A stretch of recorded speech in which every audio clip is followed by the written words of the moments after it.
اگر کسی شخص نے رخصتی سے پہلے طلاق دے دی تو ایسی صورت میں عورت پر عدت لازم ہوگی یا نہیں؟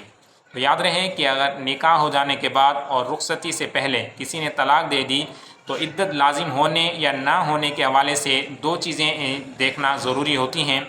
ایک پہلی چیز یہ ہے کہ دیکھا جائے گا کہ جو میاں بیوی والے خاص تعلق ہیں وہ قائم ہوئے ہیں یا نہیں، اور دوسری صورت ہے کہ خلوت صحیحہ ہوئی ہے یا نہیں۔ یعنی اگر دونوں صورتیں نہیں پائے گئیں تو پھر ایسی صورت میں عورت پر عدت لازم نہیں ہوگی، طلاق ہو جانے کے فوراً بعد وہ جہاں چاہے نکاح کر سکتی ہے۔ اور اگر ان دو باتوں میں سے کوئی ایک بات، یعنی جو پہلی بات ہے کہ جو میاں بیوی والے خاص تعلق ہے یعنی ہم بستری وہ ہو چکی ہے، یا کم از کم خلوت صحیحہ یعنی ایسی تنہائی کے اندر وہ موجود تھے کہ جہاں پر جماع سے ہم بستری سے ہونے سے کوئی چیز رکاوٹ وہاں پر نہیں تھی، یعنی ایسی خلوت پائی گئی، تو پھر ایسی صورت میں تو عدت پھر لازم ہو جائے گی۔ اور اگر دونوں صورتیں نہیں تھیں، یعنی جماع بھی نہیں پایا گیا اور خلوت صحیحہ بھی نہیں تھی اور طلاق دے دی، تو پھر ایسی صورت میں عدت لازم نہیں ہوگی اور جہاں چاہے وہ نکاح کر سکتی ہے۔ دوسرا سوال ہے کہ جو طلاق کے الفاظ ہیں وہ کتنے ہوتے ہیں؟ تو یاد رہے کہ طلاق جو ہے وہ بعض لوگ سمجھتے ہیں کہ جب طلاق کا لفظ کہا جائے گا تو ہی طلاق ہوگی، اور اگر اس کے علاوہ جو کچھ بھی کہتے رہیں تو اس سے طلاق نہیں ہوتی، تو ایسا ہرگز نہیں ہے۔ جو الفاظ طلاق ہیں اس کی دو صورتیں ہیں۔ بعض الفاظ صریحہ کہتے ہیں، صریح الفاظ کہلاتے ہیں، وہ ہوتے ہیں کہ جن کے اندر طلاق کا معنی بالکل واضح ہوتا ہے اور اس کے اندر دوسرے کسی اور معنی کا احتمال نہیں ہوتا، یعنی طلاق کے معنی اور مراد لینے میں بالکل واضح ہوتے ہیں،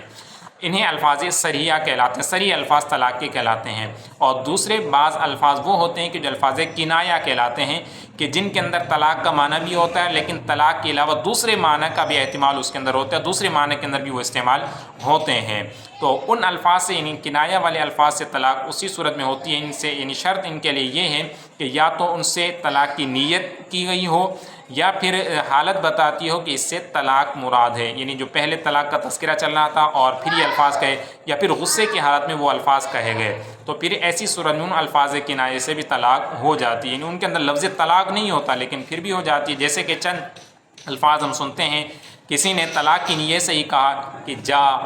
نکل، چل،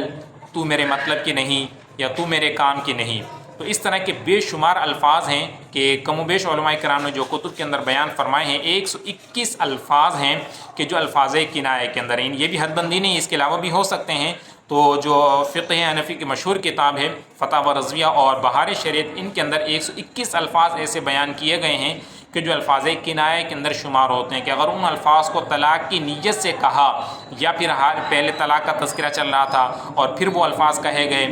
طلاق کی نیت سے، یا پھر غصے کی حالت میں ان الفاظ کو کہا، تو پھر ایسی صورت میں طلاق کی نیت ہونے کی وجہ سے وہ طلاق واقع ہو جائے گی۔ اگرچہ ان کے اندر یہ جو الفاظ آپ نے سنے ہیں ان کے اندر لفظ طلاق نہیں ہے، پھر بھی طلاق واقع ہو جائے گی۔ تو ان الفاظ کا سیکھنا بھی انسان کے اوپر یہ ضروری ہے کہ بعض اوقات ہو سکتا ہے کہ وہ الفاظ انسان ادا کر بیٹھے اور اسے پتہ بھی نہ ہو جائے اور طلاق ہو جائے، تو لہٰذا ان الفاظ کو بھی سیکھیں اور جو دیگر بھی معلومات ہیں اس حوالے سے وہ بھی سیکھنی چاہیے۔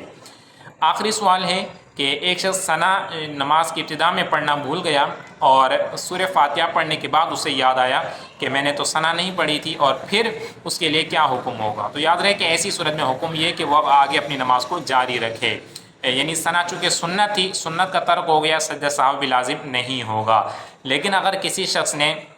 دوبارہ سے ثنا پڑھی اور پھر فاتحہ پڑھی تو ایسی صورت میں پھر نماز اس کی واجب الاعادہ ہو جائے گی، چونکہ سورہ فاتحہ ایک مرتبہ پوری پڑھ چکا تھا اور پھر اسے یاد آیا کہ میں نے ثنا نہیں پڑھی تھی۔ تو اب جو حکم ہے کہ جب سورہ فاتحہ آدھی سے زائد پڑھ چکی ہوں تو اب اس کا اعادہ کیا جائے، تو یہ پھر ترک واجب عمدن یعنی جان بوجھ کر واجب کو چھوڑنا ہوگا اگر جان بوجھ کر اس طرح سے کرتا ہے، اور پھر ایسی صورت میں جان بوجھ کر واجب کو چھوڑنے کی صورت میں نماز واجب الاعادہ ہوتی ہے۔ تو لہٰذا خلاصہ کلام یہ ہے کہ اگر شروع میں ثنا پڑھنا بھول جائیں اور فاتحہ کے بعد یاد آ جائے یا سورت پڑھ رہے ہوں تو پھر دوبارہ سے یعنی ثنا پڑھنے کی حاجت نہیں ہے، چونکہ سنت تھی اور سنت چھوڑنے کی وجہ سے نماز ہو جاتی ہے، سجدہ سہو بھی لازم نہیں ہوتا۔ لیکن اگر کسی نے ایسا کر لیا کہ دوبارہ لوٹا، ثنا پڑھی اور پھر سورہ فاتحہ مکمل پڑھی، تو پھر ایسی صورت میں اس نماز کو دوبارہ پڑھنا ہوگا۔